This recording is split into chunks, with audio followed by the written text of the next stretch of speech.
Yang jelas dia ketarik ke ma'rifatullah, bukan ke arah dunia.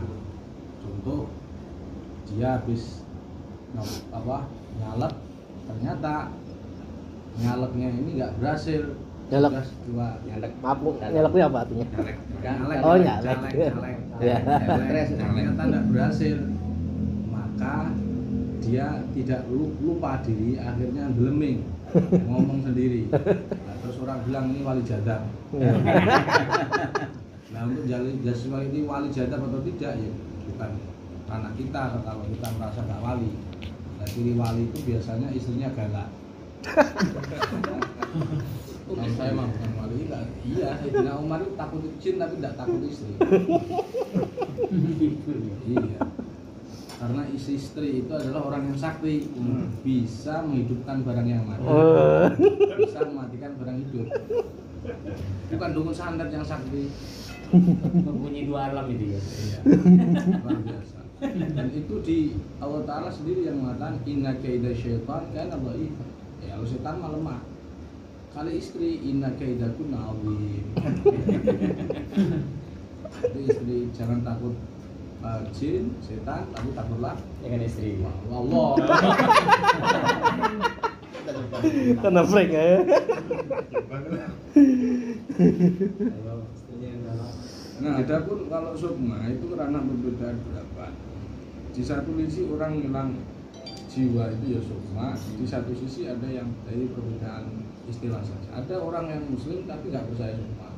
Ada orang yang percaya dan itu meyakini dan manifestasi dari makna ruhul yaqodoh. Ada ruhul hayah, ruhul yaqodoh. Nah, ruhul yaqodoh ini yang orang menyebut sukma. Ada sebagian pendapat orang saja. Tapi sebagian muslim tidak percaya, wah itu sukma itu nggak ada, adanya kita itu ruh. Karena dia membahas ruh, wasaluna karena itu kulir ruh min amri rabbi wa ma'budu hari tabat. Makanya kenapa kok debat ya karena memang perselisihannya sudah dipastikan Allah Taala ini jelas selisih, orang bahas sesuatu yang nggak kelihatan dibahas dan sukma nggak bisa diteliti. Maka untuk membedakan ini UDGJ atau sedangkan UDGJ sendiri itu berbagai macam varian, ada 12 tingkatan UDGJ. Kemarin kita belajar penanganan UDGJ ini ada 20 varian. Varian yang pertama dia stres sampai varian yang paling tinggi itu dia lupa dirinya sendiri sampai nggak bisa nyebut dirinya sendiri. Nah, itu backgroundnya adalah dilihat dari tanah sebelumnya. Kalau membedakan ini masdum atau UDGJ. Sebenarnya kita juga kalau istrinya terlalu galak kita nggak siap itu bisa jadi UDGJ. Ya, dia marah nggak teratur, nggak tenang pikirannya, gelisah, nggak bisa tidur. Nah, itu juga bisa stres tapi level paling bawah. Jadi sebenarnya sama nggak bisa bahagia itu stres. Termasuk bagian UDGJ tapi level paling bawah. Maka kalau ditanyakan ini gangguan jiwa ya jiwa yang mana ya? Tapi yang jelas gangguan jiwa, banyak orang gangguan jiwa tapi level paling bawah. Sedangkan makhluk itu adalah dia ketarik yang menarik Allah Ta'ala sendiri,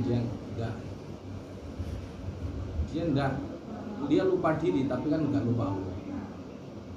Dia selalu baca misalkan apa terus baca Quran ya terus tiba-tiba Allah terus nyari terusnya nama Muhammad Allah Muhammad karena tertarik dia ingatnya nggak ingat diri sendiri ngelembing tapi yang dilemingi tentang keesaan Allah Ta'ala, bukan saking ingatnya Allah lupa perintahnya.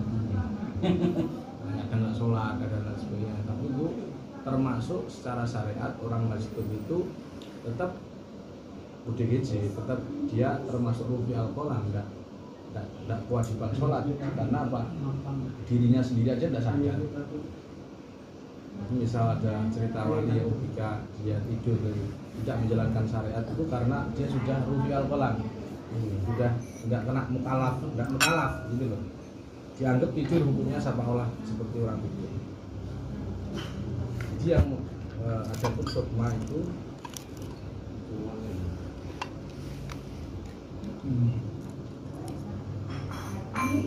ya tidak bahasa aja. Sukma itu ada yang orang psikologis mengatakan itu kejiwaan. Jadi kalau hilang sukma maknanya dia tidak ingat di situ. Tapi karena sukma ini bisa diterapkan dibahas oleh supranaturalis seperti sebagian rupiah sudah meyakini ada sukma dan lain sebagainya. Jadi sukma itu kalau yang mempercayai sukma itu berarti tafsiran dari ruhul Yaqob. Ada ruhul hayat, ruhul Yaqob. Ruhul Yaqob itu sukma. Kalau percaya sukma, jadi sukma itu dalam ranah psikologis disebut kejiwaan, tapi dalam ranah aspek ilmu disiplin ini disebut sukma. Nah, itu bedanya tipis dan hampir mirip. Secara fisik hampir mirip. Kalau psikologis ya memang dia belemeng, cuman dia itu tidak masjid, karena masjid itu ingat Allah lah. Dia belemengnya ini karena melihat suasana yang berbeda. Misalkan dia diikat tangannya, fisiknya dia seperti ini. Ternyata dia dari metafisik ternyata dia sebenarnya terikat dan seterusnya. Jadi secara fisik kalau dilihat perbedaannya tidak ada. Jadi terus tergantung yang yang menghadapi masalah itu, apakah dia backgroundnya psikolog dan ilmiah, atau backgroundnya dia ini memang orang yang supranaturalis, jadi spiritualis, dia seorang kiai atau apa gitu.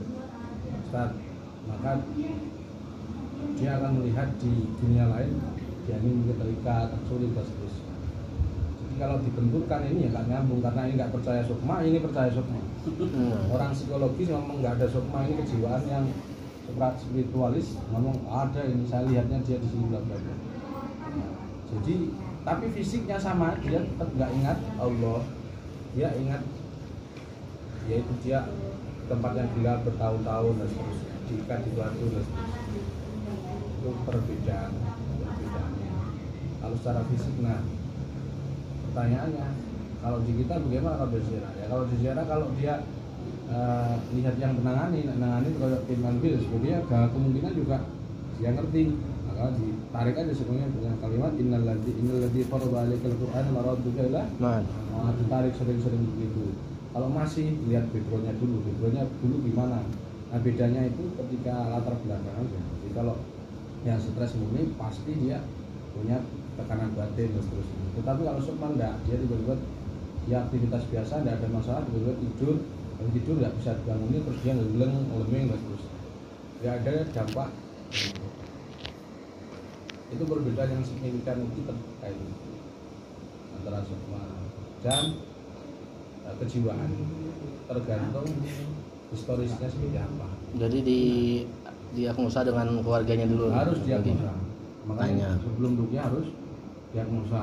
Jangan sampai ini dia muntah nggak ngerti muntahnya kenapa, apakah karena santet atau memang perukyahnya belum mandi. Kan harus kusnudon. Perukyah belum mandi kan sudah 3 hari nangani pasien terus. Ya terus ya keluar ya. Kecet gitu ya. Gue kecet ini. Dia bilang ini pasti santet ya. Belum kosong ini bilang kalau perukyahnya nggak mandi ya.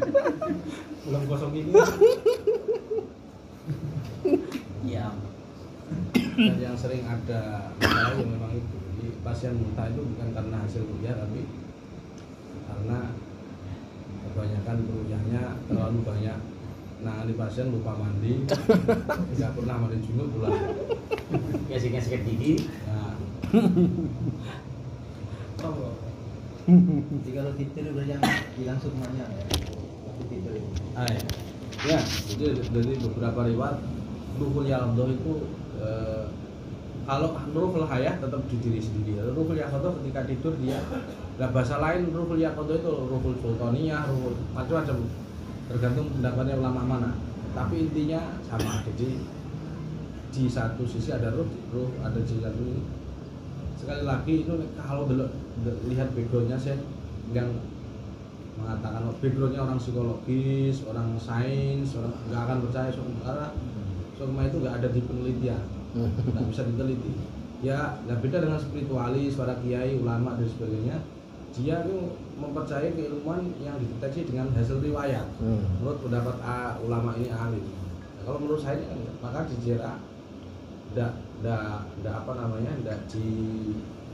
diajukan satu menerima ini ditolak oleh yang lain enggak, tapi dipadukan dengan alamiah, ilmiah dan nah kalau dia UDGJ maka secara ilmiah dan alamiah itu metodenya memakai mibkhoro. Mibkhoro itu alat tabakur.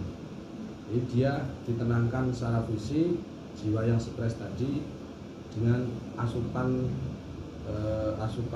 yang mengandung protein dan lain sebagainya yang bisa menenangkan saraf-saraf dengan cara dihirup. Nah, dia akan tenang ya. Tapi kalau tabakurnya bahannya pakai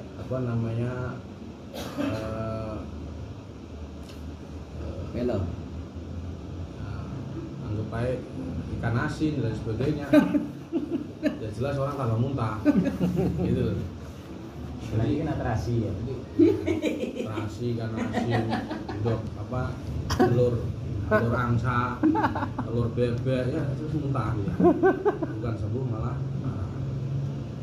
itu. Jadi penanganannya seperti itu. Kalau psikologis murni harus ditabakur. Tapi nggak bisa ditebakul, soalnya orang ngamuk. Nah, adapun kalau grade-nya ODGJ level 20 sampai nggak teringat diri sendiri, yaitu nggak cukup ditabakur. Wong level 10 aja dia harus tabakur, kemudian harus mandi tiap pagi untuk menanggung saraf, kemudian juga di RPS otot dan sendi kan digerak-gerakkan bagian tubuh tertentu, ruakan tulang dan sendi itu ada RPS di kita namanya. Dan untuk tingkat yang paling tinggi, nah pertanyaannya kalau bercampuran, maksudnya dia ini juga psikologis dan juga kalau dia untuk pendapat spiritualis dia sukmanya hilang, bagaimana penanganannya? Penanganan yang ini dulu, yang medis dulu, saraf dulu. Iya. Ini tidak bisa kamu terus tak semua orang gendeng, nanti pindah yang gendengnya pindah Pindah ke Ruqyah. pindahnya Tambah gendeng Ruqyah ya. Jadi kalau ada benturan, ada penyakitnya itu medis dan non medis harus dibuang non medisnya dulu. Tapi kalau benturan antara medis dan psikologis harus dibuang psikologisnya dulu. Nah untuk rawatan yang ODGJ itu pertama yang harus dipahami harus dikarantina. Iya. Nggak bisa dia kumpul sama orang, ibarat dia ini kita ini 4 tak, jangan sampai yang 2 tak ini kumpul dengan 4 tak. Jadi kan dia 2 tak, karena nanti akan jadi sarang dibully dan semakin parah. Jadi dia harus dikarantina, ditangani pertama, kemudian yang kedua rambutnya dipotong supaya karena saraf itu kan pengaruh kuman, potong, berbijak ngobrol, kita ke dunianya. Jadi kalau ngobat orang ODGJ kita harus belajar ODGJ. Iya, walaupun jenggotan panjang tapi kita tetap semangat Mas ya. Terus ada baru terapi-terapi lain kayak tabakur, degan hijau dan seterusnya, herbal. Baru ketika dia sudah kenal diri sendiri, aja agak sulit. Nah kalau yang di saya gila berapa tahun terus sembuh gimana? Nah, itu murni menurut saya memang sukman ya, tidak ODGJ. Walaupun fisiknya sama ya, kata itu sudah saya sampaikan, fisiknya itu sama.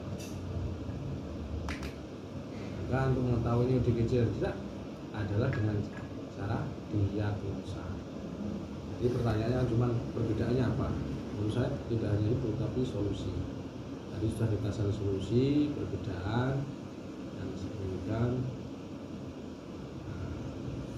dan penanganan.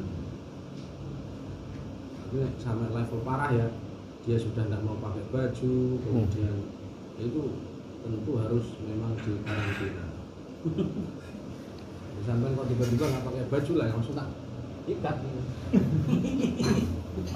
pakai baju terus gelembeng sendiri terus protes. Ngapain hidup kok gini kok hidup? Tangga lunas serigala. Kreditan yang tambah parah. Gelembeng sendiri terus nggak pakai baju, nah harus kita ikat.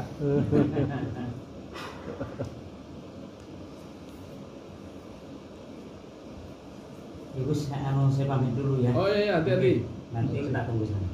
Ya belum tentu juga nanti tak Iya kan malam ini. Nanti tak diskusi ini kita mau kemana masih sendak. Nah baru kita nanti. Ya wes.